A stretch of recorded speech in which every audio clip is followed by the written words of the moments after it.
Well, would you look at that? An old, abandoned, scary, haunted prison. Some of the meanest hombres to ever set foot in Wyoming spent a part of their lives in this building. Murderers, scoundrels, thieves, train robbers, bank heisters, posse bosses. The prison's been replaced, but the history still lingers on. It's a little glimpse into how things were in the Wild West days. Huh? We're in Rawlins, Wyoming. Population 8,000. Why are we here in no man's land, Wyoming? Because Wyoming people say this is the worst place to live in the state. And I was curious, how does the worst place to live in the least populated state compare to the terrible places I've seen? Well, we're about to find out. Now we're going to take a tour of this small Wyoming town and look at the good and the bad and find out how folks live out here in Wild West land.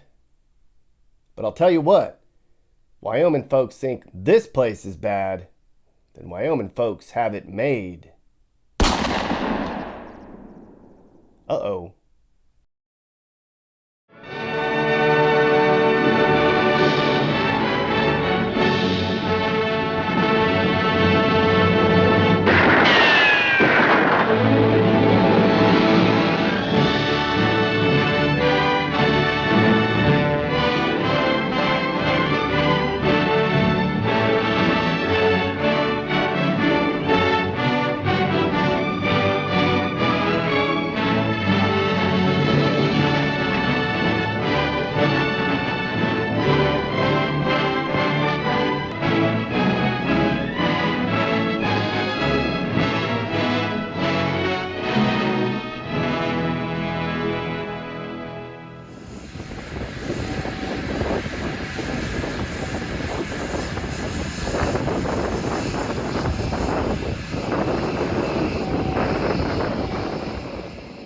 That's an oil refinery. Energy's a big deal in Wyoming. There's a 1 out of 3 chance the energy used to power your home was somehow related to Wyoming. There's also a 10% chance the natural gas you use was tapped here too. Wyoming is full of energy riches. Energy's what's defined the state for decades. Lots of people here in Wyoming rely on energy for their way of life. But Wyoming's in transition. As you know, folks are trying to wean us off all the oil and coal. And that's impacting places all over the place. Places like Rawlins, Wyoming.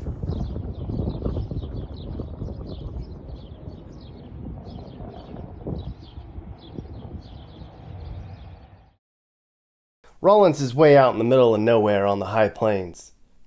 The nearest big city is way further than you'd want to drive. It's a windy, dusty place in the southern part of the state that I'm sure tourists like me hardly ever come to see.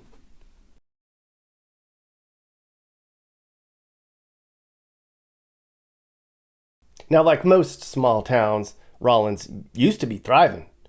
The place really got going back in the 1880s when they were a stop on the Union Pacific Railroad. That's back when the plains were untamed, Native Americans and bandits around every corner. I'd bet some people took refuge here while making their way across the Oregon Trail. Then later, Rawlins became important in the sheep and cattle industries, and eventually in energy, mining and oil mostly. And it was the Wild West here for oil back then. People just took out leases on land and drilled their own wells all over the place. Even up to the 70s, there were oil gypsies out here. And the coal. There was a coal field the size of Cheyenne. But it's a boom and bust world out here.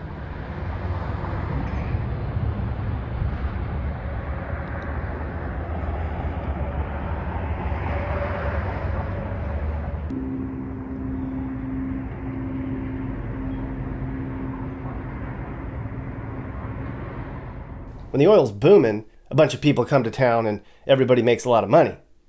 It can go on for years. No one really knows. And then something changes.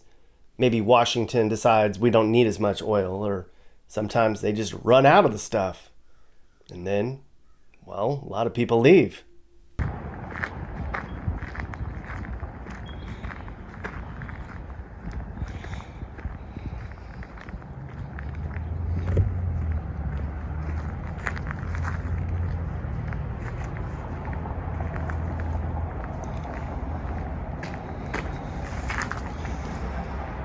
Wow.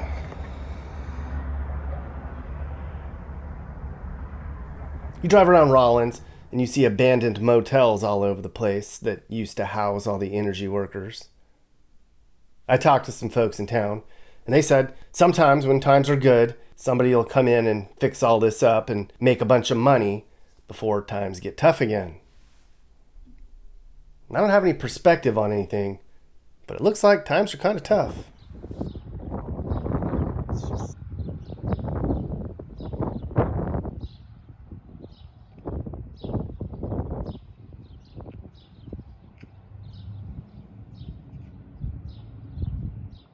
So why do people say this is a bad place? Like, why is little old Rawlins always getting picked on? The internet's full of Wyoming people saying things like Rawlins is full of trailer houses and closed down businesses and it's all run down. One person said it's a hellhole that's windy and depressed. This guy says it's the butthole of Wyoming. What is he, second grade? Somebody else called it a shithole. Anyone that comes from Rawlins is straight trash? What? That's not nice. Well, I drove around here for 2 days, and I can say, yeah, there's some rough patches. I didn't think it was terrible, though. But to Wyoming it is. I'll let you be the judge of that.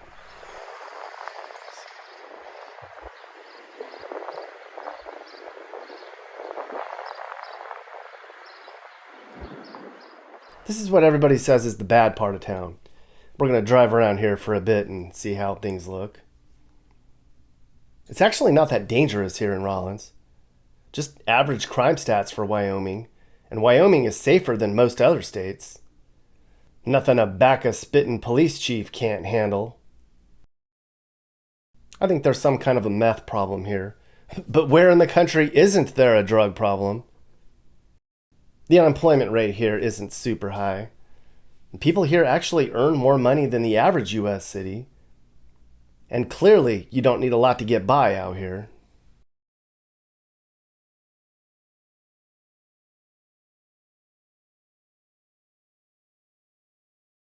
Part of the bad reputation is because the state's penitentiary is in town. And it's home to the old prison that shut down 30 years ago. There's some nasty history with that place. I'll get to that later. But I can see why people think this part of town's rough. And it's just so hot and treeless on the south side of town. I'll tell you what though, it sure is cheap. These houses cost only about $200,000. And look at all the houses in town that have sold for under $50K. That's like the whole town. This house right here was the cheapest one for sale when I was here. It was going for about $70K when I stopped by. I went by the real estate office and I looked at the homes on the board. $179,000 for 2 houses? And this was $185,000. Both of them sold. That's a good sign. I did hear homes here sell fast. And young people always complain that they can't afford a home. I guess I'm just going to have to rent my whole life. If you have a millennial living at home, show them this video. Get them the hell out of their old bedroom. Wyoming isn't too bad. They're not going to bite you.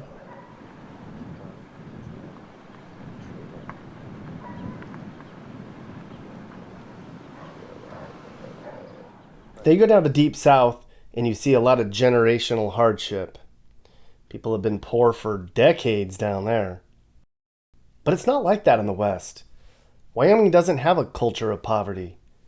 There's a lot of hard working and a lot of pride up here. Self-responsibility, independence. People will help you out if you need a hand, but they're not going to support any deadbeats. Uh-uh.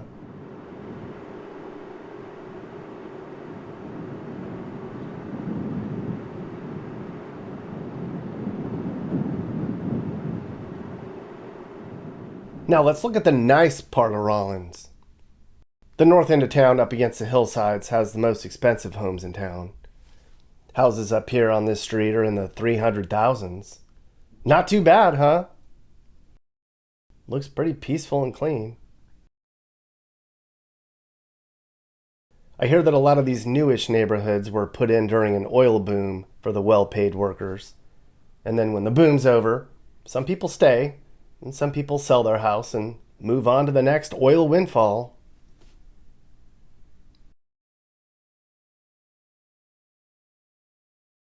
Up here on the north end, it feels so much more burby and inviting. Down the south side, it feels so temporary and isolated. This is cool. Larry Wilcox, John from Chips, he was raised in Rawlins.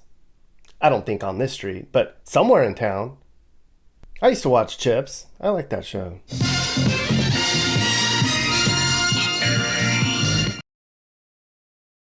And here's the most expensive home in town. This place is going for $700,000. Nice looking home in the historical part of town. Probably haunted with the ghosts of train robbers. It would be a great B&B, I think. But a lot of Rawlins is just your average place. Just folks getting by. It's clean and safe, and it looks a hell of a lot better than a lot of bad areas I've seen. The state's full of roughnecks. It's a tough bunch. I mean, you know what they say? Wyoming, where men are men, and so are the women. It's not very diverse here. I mean, it's Wyoming. It's mostly white people who vote Republican. And they're pretty stuck in their ways. So any talk of green energy will not be tolerated. No talking about global warming here, fella. But even that might be changing. I hear they're putting in the country's largest wind farm about 10 miles south of town. Huh. Who knew Wyoming could be so progressive? But I think they kind of have to start doing that. They got to figure something out. Oil and coal are not our future, sadly. And no, this isn't a bad place at all. Wyoming's worst place isn't symbolic of America's decline. This was day 13 on the trip, and I still hadn't seen anything completely terrible. Pueblo is considered Colorado's worst place, and it was pretty bad in some parts, but not a total train wreck. And Utah's worst place is laughably average. The Mountain West, people. I kind of figured this trip would be a lot less destitute than other regions I've seen. There's something about the place that's just different. Oh my God, look at all this chew spit. Oh my God, it's everywhere. Well, I was out and about in Rawlins. I saw a lot. Well, I saw whatever there is to do in a small town in Wyoming. It wasn't a real hoot or anything, but we stayed busy enough. Downtown Rawlins is pretty peaceful. It's clean. I didn't see a lot of boarded up or bums laying around, or trash or graffiti. Just a few quiet little blocks that are nice to walk around in. Or ride your horse around in, maybe. I saw these horseshoes in a few places. No idea what that's all about. But there aren't a lot of options for food, I will say. Everybody said I needed to go to Buck's. It's kind of a hometown Applebee's place. Good food, great people. And look at this menu, everyone. This is the biggest menu I've ever seen. I got a buckshot steak sandwich for $14. And look at that. This was my third day in a row eating meat, and it would be a long meat road the rest of the way. So the next night, we ran all over town trying to find somewhere else to eat. Nothing against bucks, but you got to try something else when you're visiting a place, right? We were going to go to the finest steakhouse in Wyoming, to a place called Aspen Steakhouse. I hope this isn't where they got their meat. But we went inside and the seating arrangement was kind of odd and it was super hot in there. So we tried another place we heard about. I got all gussied up and we went to a place called County 6, which had a lot of promise with the laundromat and saloon next door and all. But that was kind of odd too. We didn't really like the vibe in there. So, welp, we wound up back at Buck's again. I had several people tell me, Buck's is the only game in town. I don't know why you tried anywhere else. Told ya. I guess they were right. It was really packed inside. I think the whole town was in here that Friday. I can say Mountain Westerners do not know how to make chicken like the South does. I'll be sticking to steak the rest of the way, I promised myself. Bucks and does. I'm a buck. Oh, a TV in the bathroom? Are you kidding me? 2 TVs in the bathroom? What is this place? Damn. And of course, we're in Wyoming. There's going to be chew spit in the urinal. So Rawlins isn't like any other small town I've been to, because they have 2 shooting ranges in town, and one of them's actually inside the family rec center, if you can believe it. Too much, Wyoming. Too much. They even let me inside, even though they were closed. A family rec center shooting range. Only in Wyoming. And sadly, the outdoor range was also closed until later in the day. You're just going to have to imagine all the fun that goes on out there. Just shooting, drinking. Sounds like fun to me. I really wanted to see people shoot big guns and then brag about it.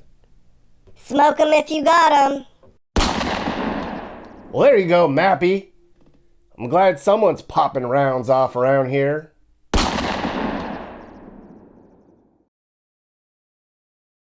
On the south side of town, I saw some ranches that I thought were really neat.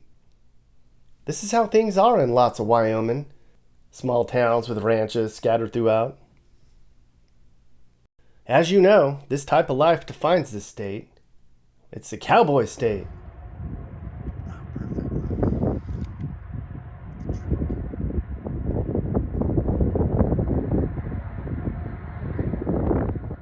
I saw this in front of a house. This was an old Joe Biden sign that somebody duct taped over and wrote, "Big lie." That's so Wyoming, right?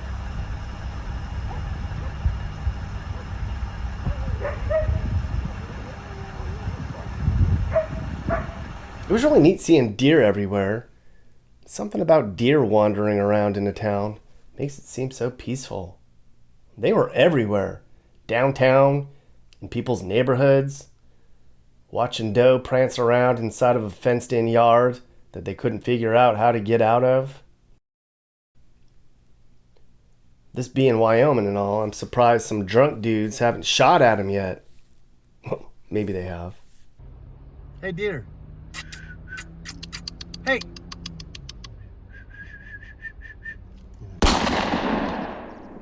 Mappy, I know it's Wyoming and all, but you can't just pop rounds off everywhere in town. I looked it up. There's no rule about discharging a weapon in a neighborhood in Wyoming. It's the Wild West. I don't know about that. This ain't 1883, damn it.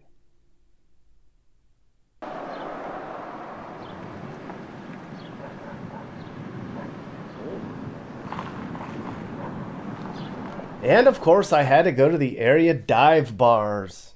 When you're in the Wild West, that's the place to throw back the hooch. I went to a joint called Hole in the Wall. It's not as hole in the wall as I had hoped. Somebody was actually playing the Sundays on the juke. Yuck. That's not divey. That wasn't until somebody brought a damn goat in the bar. Now we're talking. That's what I'm here to see. Some people here asked me, "Are you working at the refinery? I haven't seen you before." I was like, "No." And they were like, "Well, why are you in town then?" I was like, "To see the town."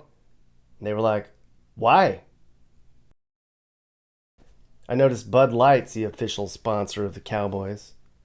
I bet they wish they could take that back. Damn. There's a lot of big trucks in town. That's what I'm talking about.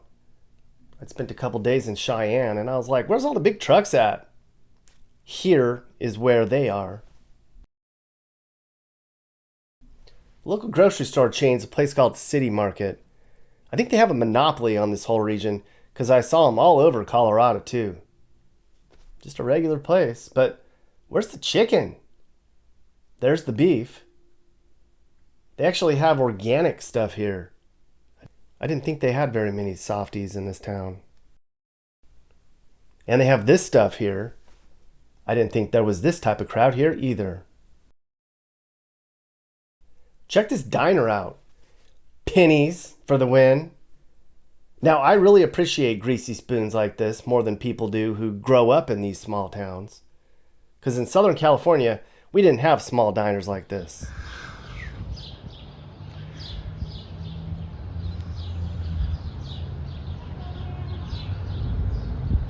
And then there's that old haunted prison. This place was built in 1901, and it was built to intimidate. It was very dark and dirty and just a terrible place to be.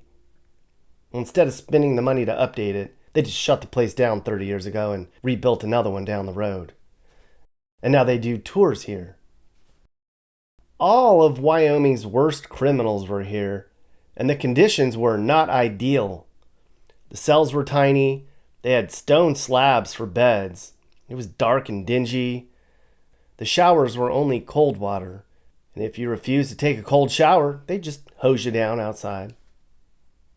But it's really neat. You get to see inside all the old cells. And this is their dining hall. I'm sure there were lots of fights here. Here's the yard. This is where they used to play sports. The old prison had a baseball team, and they would play other prisons. And one year their team was undefeated until the catcher was executed. That sucks. That right there is the platform where they hung people. They stood on that square there in the middle, and then the bottom dropped out. Not fun. This was their basketball court where the worst criminals stayed active. Here's the gas chamber where a lot of people were executed. There were people on the tour that sat in that chair and took selfies. That's messing with the dark side, folks. I stayed way away from that thing. The prison housed Wyoming's worst people. I'm talking about train robbers, bandits, horse thieves. Butch Cassidy was in here for a while. And there was a guy in here named Big Nose George. He was a bandit outlaw dude who robbed stagecoaches on the Oregon Trail. Who does that? Anyway, he finally got caught robbing a train, and he wound up in this prison. Well, one day he tried to escape, and the people in town caught him and hung him. And then a week later, they barged into the prison, and they grabbed somebody they didn't like, and they hung him too. They did not mess around back then.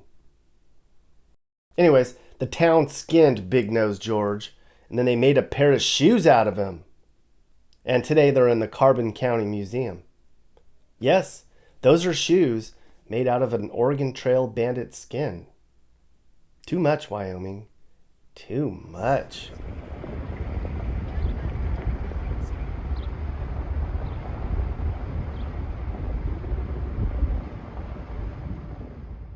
Wyoming folks don't like change very much. In places like Rawlins, it's always been the same-o, same-o. This small town represents the real Wyoming. It doesn't try to pretend it's anything it isn't.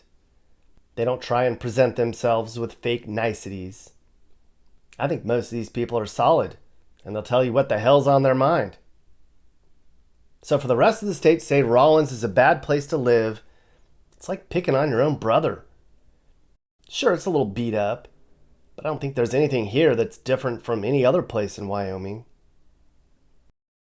They could use some more places to eat, but it's certainly not bad here, based on my experience. It's peaceful.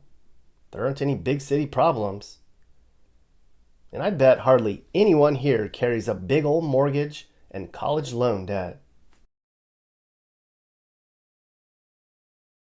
So CJ, thank you for joining me. You grew up in Rawlins, and you know the area pretty well. And I was interested in talking to you because you got a buddy named Dean, and the two of you have kind of documented some stuff that's gone on in Wyoming. You work for the state. You know the area very well. Yes, very well. Now, I spent a couple days in Rawlins as part of a road trip, and I'd never been to Wyoming before. But I was curious because I asked around a lot of people, I said, where is the crummiest place in your state? And everybody agreed that there were a few places. Some of them were former coal mining towns. Gillette was mentioned. Mm-hmm. But a lot of people kind of mentioned, Rawlins has kind of had some hard times. So we went there for a couple days. And I have to say, I've seen bad places in this country. Rawlins just looks like a regular old middle-class place to me. Why does Rawlins get kind of a bad rap from people in Wyoming? I'm not sure where it first started, but having gone to school at the University of Wyoming and growing up there, when you travel around the state, Rawlins just kind of ends up being the butt of jokes, just kind of having that reputation as, one of the worst towns, if not the worst town in the state. And I'll be honest, I've never fully understood it, especially, growing up there, I liked Rawlins. So I was like, I don't know why everybody hates Rawlins so much. I think some of it might have to do with the fact that it's a prison town. The prison's always been there. It opened in 1901, the old state penitentiary. And so it's always had that reputation as a prison town. I think that might be part of where its reputation comes from. But there was always kind of growing up in Rawlins, we would always tease Rock Springs. We'd be like, well, we live in Rawlins, but at least we're not Rock Springs. So yeah, it's fine. The boom and bust thing, I think, is what really has kind of Rawlins has kind of ridden the momentum of the oil and the coal and all that. And driving around, there are a bunch of motels that are run down, that are abandoned. I talked to some people in town, and it seems like when there's a boom, everybody kind of comes in and fixes the place up, and they take advantage of all the oil workers in town, and then nobody knows how long it's going to last. Is Rawlins, are small towns in Wyoming worried about the future based on the fact that they're all oil and coal and mining towns? I mean, what are some of these small towns going to do if energy goes away? It's hard. The small towns in Wyoming, I like to call it the dichotomy of Wyoming, which is, a lot of people want their kids to stay in Wyoming, right, when they get older, or they go off to college and they want them to come back. But oftentimes there's not the jobs to support those young people coming back to the state to work in those towns. So you kind of see some of these towns that, unless you have like a ranch or a family business, maybe you're a teacher or work in the oil fields, they just kind of slowly are losing population, not really regaining the people who grew up there. And where the dichotomy comes in is when you talk to a lot of times older folks in those towns, you say, well, what if you thought if we got light industry in here and we increase the tourist size? Or gosh, oh, heck no, I don't want Wyoming to change. I'm happy the way it is. So it's a little bit of at odds there. And that, folks love it because of how it is. But because of how it is means that it can be hard for people to, especially if you have certain educational degrees or backgrounds, to come to the town to make money. So that can be tricky. Wyoming has, for most of our history, has been a resource rich state. It's an oil and gas state, coal state. And I do think that it has some future there, but it is a good point that not everybody who grows up wants to work in that industry either. So it makes it really hard for these towns to maintain their population, let alone grow it. And it's sad to see because a lot of them are really neat places in our state. But it can be hard to recruit people to those towns. I will say that at least my perception is that COVID actually was very good for Wyoming in the sense that a lot of people around the country that could work remotely came to our state because, lower taxes, a little bit cheaper cost of living, natural beauty. And they're like, oh, I can work anywhere now. So I'll buy a house in Wyoming and set up. So I think we saw some growth in places in Wyoming that we haven't seen in a long time, ironically, because of COVID, even though at the same time it hurt the budget of, say, our state government. Yeah. Why is Wyoming? There are some people that moved down to Cheyenne, and I did talk to people down there, not a lot. But it's funny because everyone's moving to Colorado, Montana, Utah. Wyoming is skipped over from.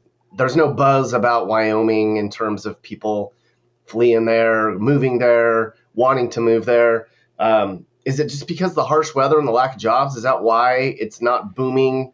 Because it's wonderful. It's got the conservative values. It's got the cost of living that everybody says they want.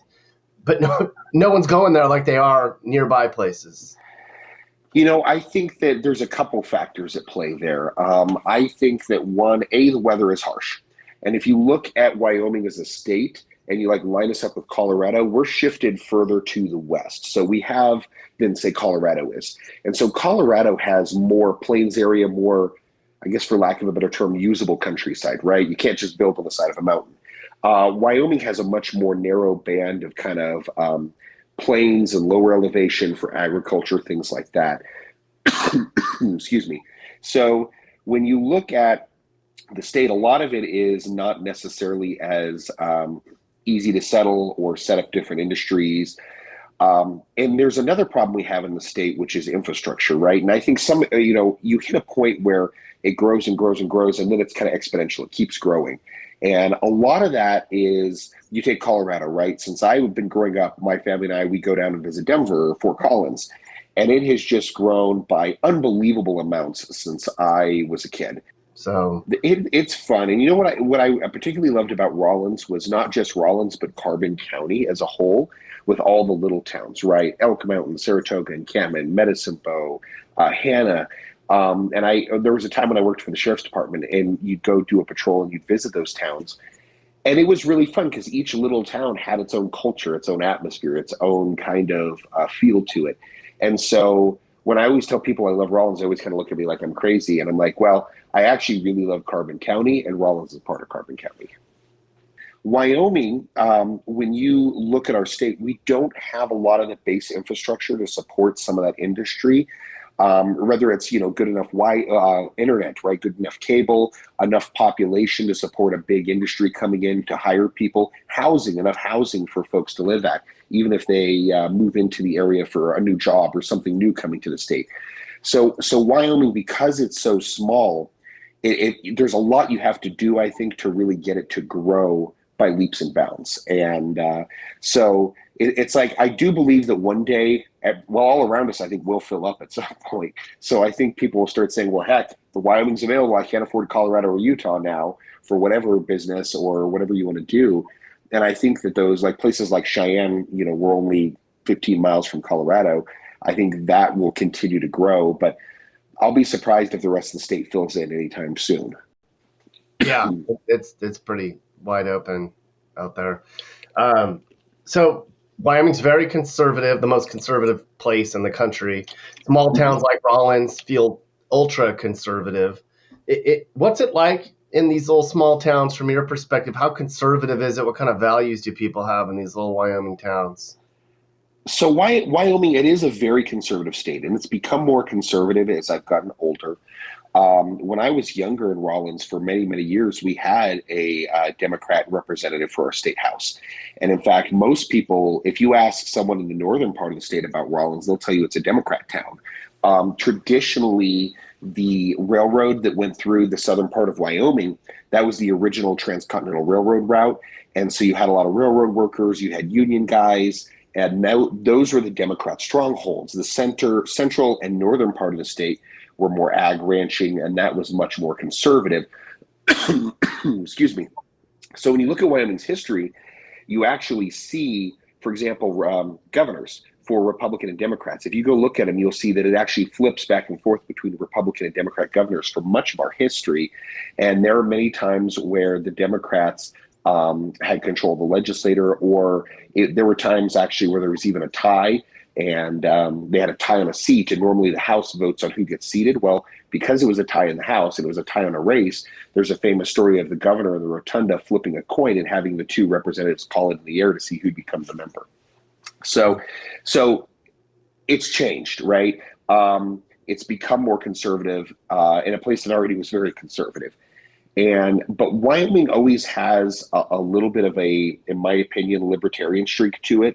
Very much a don't bug me, I won't bug you, live, let live kind of mentality in our state. You can do what you want, just don't force it down my throat. That's always been kind of what I grew up with and what I saw. And I think there's still that bit of that streak there throughout the state. But it is a very much a family's values kind of place. It's very much a help your neighbor. Like, you don't want to get in your neighbor's business, but you'll help them out. It's the kind of place where if you're broken on the road, a Wyoming car is going to stop to help you out. They see you stuck on the dirt road going to your house, someone's going to bring their back over there and offer to help pull you out. That's the kind of state it is. And I think part of that is we're such a sparse population for so much of our history that you had to help out your neighbor, right? There may only be 20 people that live in this town, so you have to help each other out if you're going to survive. And I think that's continued.